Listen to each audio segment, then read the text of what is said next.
Did you want to choose MBBS abroad last year but कोई ना कोई reason होने की वजह से आप last year MBBS abroad consider नहीं कर पाए। मे बी आपका रीजन हो सकता है लो नीड स्कोर मार्क्स या आपको लैक ऑफ ट्रस्ट या नॉलेज है कंट्रीज को लेकर। इसके अलावा आप लास्ट ईयर कोई अपने लिए गवर्नमेंट या कोई प्राइवेट यूनिवर्सिटी देख रहे थे लेकिन वो हाई फीस की वजह से आप कंसीडर नहीं कर पाए। तो ये वीडियो आपके लिए है। Hello everyone, I am Shivangi and welcome back to my channel. और आज की वीडियो में हम बात करने वाले हैं कि कैसे आप एमबीबीएस अब्रॉड को अपना बेस्ट ऑप्शन बना सकते हैं। तो आपको कुछ यहाँ पे मैं स्टेप्स बताऊंगी, स्टेप 1, स्टेप 2 एंड स्टेप 3, जो कि अगर आप फॉलो करेंगे तो आपकी एमबीबीएस जो जर्नी है वो बहुत ज्यादा ईजी हो जाएगी आपके लिए। So the first step is choice of country. How will you choose best country according to your preference. कोई भी कंट्री को चूज करने से पहले आपको कुछ पैरामीटर्स कंसिडर करने होते हैं और ये पैरामीटर्स बहुत ही ज्यादा इंपॉर्टेंट होते हैं। So first parameter is quality of education. आप कोई भी कंट्री चूज करो, आपको क्वालिटी ऑफ एजुकेशन हमेशा उस कंट्री की चेक करनी चाहिए। And every country has a unique education system. Why is it important? As we all aware of how technology changing the face of education. So education की quality को पता करने के लिए मेन 3 पिलर्स होते हैं। So the first is curriculum. So curriculum is the organize content and plan with the specific knowledge and skills. और curriculum आप अपने अकॉर्डिंग देख सकते हैं। अगर आपको सिमिलर टू इंडिया चाहिए तो आप उसके अकॉर्डिंग कंट्री चूज करें। अगर आपको यूरोपियन मेथड देखना है तो आप उसके अकॉर्डिंग चूज कर सकते हैं। और अगर आपको एडवांस चाहिए तो एडवांस के लिए भी आप अपनी कंट्रीज चूज कर सकते हैं। So second is instruction. Curriculum choose करने के बाद आपको ये चेक करना है कि वहाँ की टीचर्स कैसे आपको पढ़ा रही हैं, जो कंटेंट करिकुलम में है उस तरीके से वो इंप्लीमेंट कर रही है या नहीं कर रही है।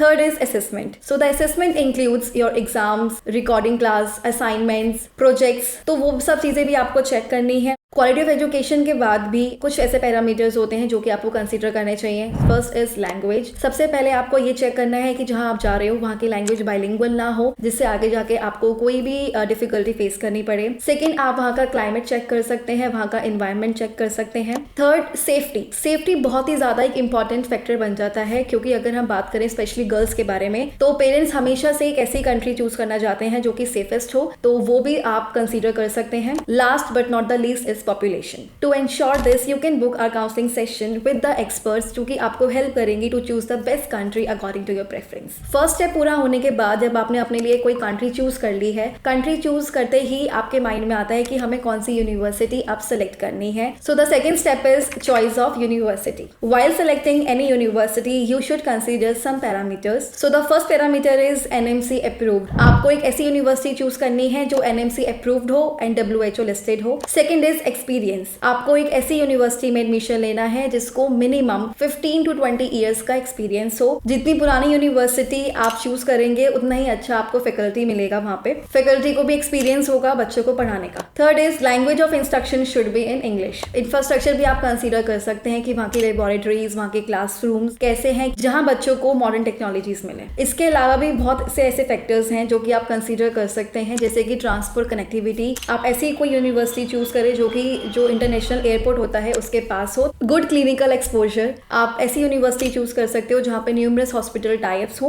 और आपको अच्छा पेशेंट फ्लो मिले। So the last but not the least is FMG passing ratio. आपको एक ऐसी यूनिवर्सिटी कंसीडर करनी है जहाँ पे FMG पासिंग रेशियो अच्छा हो। ऐसा भी ना हो कि आप सिर्फ और सिर्फ FMG पासिंग रेशियो को पॉइंट को ही कंसीडर कर रहे हैं और इसके अलावा आप और सारे पॉइंट्स को भूल जा रहे हैं। ये जो 2 स्टेप्स मैंने आपको बताए हैं, the choice of country and the choice of university, both are the very crucial point. So the third step is right time to apply the applications. ये स्टेप मैं आपको इसलिए बता रही हूँ क्योंकि इस साल हमारे पास ऐसे बहुत से कॉल आए हैं कि जब एडमिशन क्लोज हो चुके हैं उसके बाद बच्चे हमसे पूछते हैं कि मैम अभी भी हमारे लिए कोई चांस है। तो आपको पता होना चाहिए कि राइट टाइम क्या है एप्लीकेशन लगाने का और आपका ये प्रोसेस स्टार्ट करने का। अगर हम बात करें नीट 2023 के एग्जाम के बारे में तो 7 मई को आपका एग्जाम है। 7 मई के अकॉर्डिंग आप क्या कर सकते हैं कि अप्रैल टू जून के बीच में आप एप्लीकेशन लगा सकते हैं। तो अगर आप ऐसे स्टूडेंट्स हैं जिनके नीट में अच्छे मार्क्स हैं ऑलरेडी और लास्ट ईयर कोई भी रीजन होने की वजह से वो एप्लीकेशन नहीं लगा पाए थे या एप्लीकेशन लगाने के बाद भी उनको सीट्स नहीं मिल पाई थी, तो आप नीट के एग्जाम से पहले भी अपनी एप्लीकेशन लगा सकते हैं और अपनी सीट को रिजर्व कर सकते हैं। अगर आप अप्रैल टू जून के बीच में अपनी एप्लीकेशन लगाते हैं तो आपको बेनिफिट्स मिल सकते हैं। सबसे पहला बेनिफिट आपका ये है कि आपको बेस्ट यूनिवर्सिटी मिलेगी। जो यूनिवर्सिटी आपने चूज करी थी वो यूनिवर्सिटी आपको मिल सकती है। एंड सेकंड बेनिफिट जो है कि आपका प्रोसेस जो है वो बहुत स्मूथ एंड बहुत ईजी हो जाएगा।